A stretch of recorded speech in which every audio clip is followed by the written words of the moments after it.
I found a woman's sock in my house after being away for a week, and my boyfriend lied to me about it. I, 28 female, was away for a week for work. My boyfriend, 30 male, was off work nearly this entire time as he works 1 week on, 1 week off. When I came home, my boyfriend had cleaned the house up quite extensively. Obviously not a crime in itself, but it was surprising and a little out of character. Red flag right there. Mm-hmm. I usually have to do most of the cleaning. Red flag. So it was unexpected. Red flag. He'd even picked up some of my laundry, red flag, that I'd left in the washroom and the living room and put it in the basket. I was surprised, but I didn't think much about it, red flag. He started night shifts the day after I returned, and I was working days, so I came home from work after he had left. I figured I'd spend some time cleaning the house too, as he had done. There's a shop vac that's been sitting just outside of our bedroom door for a few weeks that I finally moved to the closet. When I moved it, I found a sock just behind it. A small ankle sock. Obviously, woman's in a brand that I've never seen before. I had a bad feeling by this point, but I put the sock on a table by my bedside and continued cleaning. How do you just continue cleaning? I was intending to ask him about it when he returned from work early in the morning. When I asked him whose sock it was, he said he didn't know. He said he found it on the stairs and thought it was mine, so he put it there. But I put the sock there. I doubted even seeing it around the house, or else it wouldn't have been behind the shop vac. And if he had seen it and thought it was mine, wouldn't he have put it in the basket with all my other clothes that he had put away? I told him that I put the sock there, and I asked him why he lied about putting it there. He said he didn't have anybody over and he didn't know whose sock it is. I left and got ready for work, and he went to sleep. Any advice on how to address that? Okay, I would just like to say, he said he didn't have anybody over. Who said that? No, nobody asked you if you had anybody over. Seems suspicious. Seems guilty. Seems like he's projecting. He's guilty. He's a cheater, pumpkin eater. You think he's lying? Yeah. He very clearly is lying. We know he's a liar. What if... I don't know why he's lying. What if it's like her sister's sock? He's still lying because he said he put it in the closet when he didn't. On top of the dresser, but like, what if he's just confused? What if he's not what if he's not lying to himself? I don't know. Get checked out by a doctor. For what? For memory loss. Oh, I thought you were talking about like an STD. That too. So top comment. Most likely. She should get checked out. You're saying he should get checked out. I thought you meant she should get checked out. I know. Okay. Top comment. He lied about how the sock got there, first off. And when you confronted him about why he lied, he deflected with an entirely different answer that you didn't even ask about. Quote, I didn't have anyone over. But you didn't ask if he did. You asked why he lied. Doesn't really matter who the sock belongs to now. What matters is it's not yours. And he lied to you several times about it. Do you want to stay with someone who would lie about anything? No.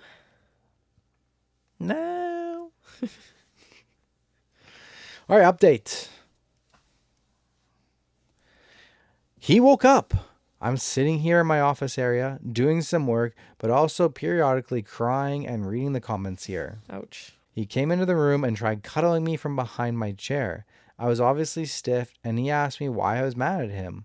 I said that I didn't know why he wasn't honest with me earlier about the sock. He said that he didn't lie to me. I said I put the sock there on the table so he couldn't have. He said that he meant he'd found the sock while cleaning and he'd tossed it aside, landing forgotten behind the shop vac. He then got super mad, saying that I'm always accusing him of cheating, swearing around and saying he's not coming on our trip to my parents' house during the summer and that he's staying at the house all summer and that a friend of mine who was supposed to rent the house for work during the summer can't stay there then because he'll be here. I asked him why he was getting so mad and said that I'd been upset and I just needed an explanation and reassurance from him. He continued to lose it, stormed towards the door and threw his cup full of coffee down the stairs. What? Grabbed an old baseball bat that we keep by the stairs and started hitting the step outside the door, yelling that he's not fucking cheating. Okay. Threw his lunch that he'd packed for work all over the steps and peeled off in his truck. That is the act of a cheater to me. Pretty reactive. What the hell? Pretty reactive. He's like, hey, why are you so stiff? And she's like, well, I'm kind of mad over this sock. Baseball bat and throw my lunch. That is, he had a full-on adult tantrum. Caveman, angry. How I'm picturing it. So there's another update that comes 2 days later. We broke up. Nice. As a lot of comments have said too, it really wasn't about the sock anymore. Maybe I won't ever know what really happened while I was away.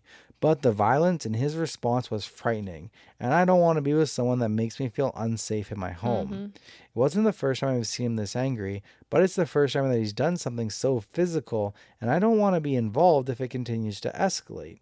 He's been taking some of his stuff while I've been out of the house, and one of our dogs, which has been probably the most upsetting out of all of this. And I've been changing the lock code after each time. I have some friends that live nearby that I've explained the situation to, and they assure me that I can contact them if I ever end up in an unsafe situation. Thank you to everyone that has offered me advice, shared their own experience, and expressed any concern for my safety in the comments. There will be a lot of changes in my life upcoming due to this, but I know it's for the best. Get the dog. Get the dog back. Get the dog. Please. Get the dog back. Go get the dog. But good. Leave his ass because, yeah. Although you'll never know.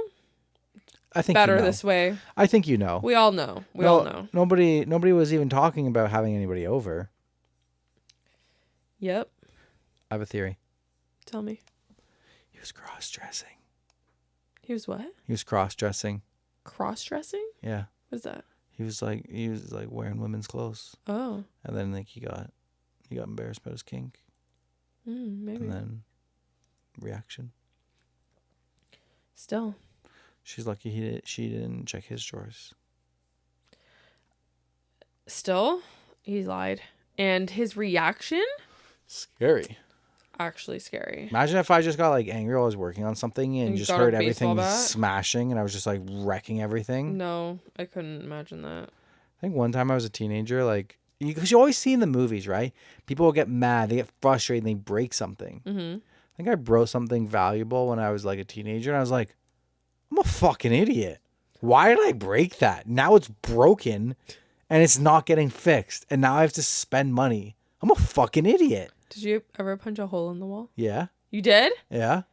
That's embarrassing. I'm a fucking idiot. So eventually I learned my lesson that like, I'm a fucking idiot, and that this does nothing. It solves nothing. My problem is still there. Now I have another problem because I broke something and I punched a hole in the wall. Yep. So now I have to fix that. So why the fuck would I do that again? So I learned and like, control your anger and not to do that. You do control your anger very well. Sometimes you tell me stories about when you were a kid and stuff, and it's just like the complete opposite of what you are now. Like a 180. I used to have anger problems when I was a kid. Like my anger would just flare. I was just blind rage and I'd have no patience. I feel like it's because I went through all of that like that's how I have the patience that I have. Yeah. I didn't have this baseline patience. I had to earn this patience. I had to create this patience. I don't know. It's very impressive. I don't know how to explain it, but like I used to have the shortest fuse. Anybody who knew me from like elementary school or not really high school, but like elementary school, I was an angry kid. I had to take anger management courses and stuff. Maybe I took several of them. No, they didn't help at all. They just made me more angry to have to go to them. It wasn't until like later on that I learned patience. Mm-hmm. Yeah. Yeah, I mean, once you break something and then you don't have the money to replace it and now you don't have it, you're like, eventually, either you do or you don't, but you'd think eventually you learn to like, I was a fucking idiot. Let's not do that again. And I guess I learned from it. So yeah, some people don't. They just keep on breaking shit. But at this point, I see people like get angry and break stuff. And I'm just like, I don't get it. I think my dad used to do that. I feel like I'd be working down in the garage with him and he'd be like working on a car and he'd be like, fuck. And then, like, he would kind of get like really angry. So then I started that when I became like a little bit older, I kind of did that. But then I eventually realized I'm like, this solves nothing. I don't want to do this. I can't see your dad doing that. Oh, I remember my dad a lot of times. You'd just be like, fuck. And like, yeah. You get a little angry working on the cars. Alrighty. I hope you guys have enjoyed the stories this episode. What's next, babe?